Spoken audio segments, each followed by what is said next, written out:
নমস্কার, প্রিয়াঙ্কা সোম কিচেনে আপনাদের স্বাগতম। আজকে করছি সয়াবিনের বীজ বাটা। নিয়েছি সয়াবিনের বীজ, কাঁচা লঙ্কা আর পেঁয়াজ। সয়াবিনের বীজটাকে পেস্ট করে নিয়েছি।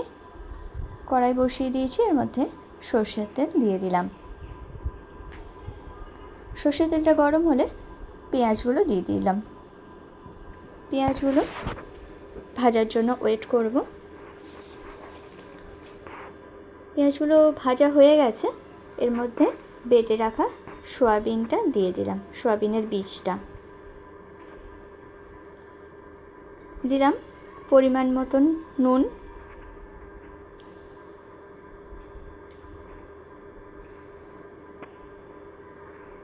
এরপর নাড়তে হবে। এটা ভালো করে নাড়তে হবে, না হলে লেগে যায়। এটা প্রচুর নাড়তে হয় এই রান্নাটাই, কিন্তু খেতে দুর্দান্ত হয়। গরম ভাতের সাথে দারুণ লাগে। তবে এটা যেমন দারুণও লাগে, তেমনি এর উপকারীও প্রচুর। এটাতে উচ্চমানের প্রোটিন আছে, প্রায় 36 থেকে 40% প্রোটিন আছে।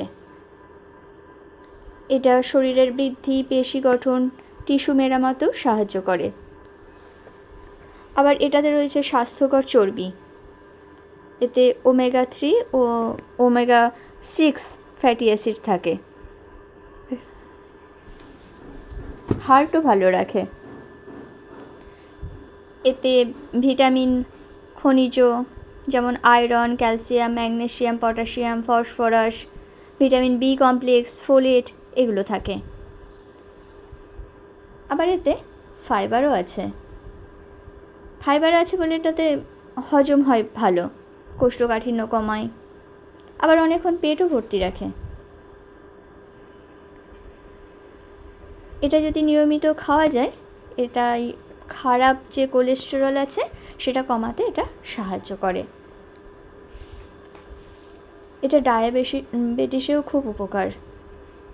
আর ক্যালসিয়াম আর ম্যাগনেসিয়াম, ফসফরাস আছে বলে হাড়ও মজবুত রাখে। তবে এটা হার্টের জন্য খুব ভালো।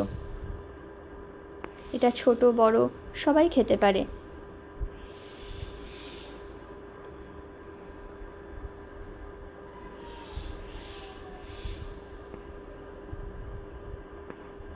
বীজটা কাঁচা অবস্থায় খেলে বেশি উপকার, তবে রান্না করলেও উপকার ততটা কমে যায় না।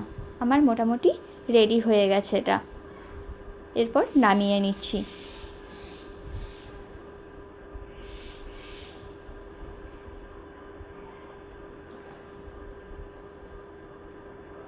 ঝালটা যে যার স্বাদ অনুযায়ী দেবেন। হয়ে গেছে আমার সয়াবিনের